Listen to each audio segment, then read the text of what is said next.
Bihira lang sa mga batang Pilipino ang magkaroon ng 6 flat pataas na height at magkaroon ng projected height na 7-footer. Kaya sa batang pag-uusapan natin sa video na ito ay isa siya sa mga batang biniyayaan ng tangkad at meron ding skills ang batang ito. Ang batang tinutukoy ko ay si Prince Carreño. Siya ay may edad na 14 years old at may tangkad na 6'6". Siya ay may posisyong sentro, pero ibihin nyo ang batang ito dahil hindi siya katulad ng ibang batang sentro na walang ball handling, dahil si Prince ay marunong mag-dribble at mag-drive sa ilalim. At grabe din ang galawan ng batang ito na parang Wimby ang galawan. Meron siyang magandang footwork, ball handling, finishing ability, court vision, passing skills, at makikitaan mo din ang batang ito ng mataas na basketball IQ.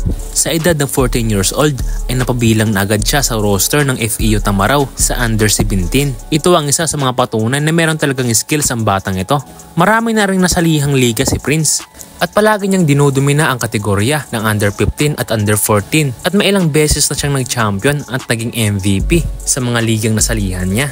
Nakapag-tryout na rin siya sa Batang Gilas under 16, ngunit dahil sa murang edad at mas maraming umangat ang laro sa tryout kesa sa kanya ay hindi siya nadala. Ngunit last month ay nakasama si Prince sa roster ng Gilas Pilipinas upang magrepresenta ng ating bansa at sumali sa 2024 Asian Youth Basketball Summer Cup sa South Korea, kung saan nagpakitang gilas nga siya sa under 15. Hinarap nga nila dito ang iba't ibang bansa. Nakapag-average nga dito si Prince ng 18 points per game sa buong liga. Sa huli ay nakuha ng Pilipinas ang 3rd place. Dahil sa magandang performance na ipinakita niya, ay inalok nga itong si Prince ng Indonesia at Vietnam team bilang import at maglaro sa under 15 sa kanilang bansa. At mukhang makikita din natin ang batang ito sa ating national team under 16 dahil iniimbitahan na naman siya upang mag-tryout sa Gilas Pilipinas. At ito mga boss, at tignan naman natin ang ilang mga highlights ni Prince Carreño.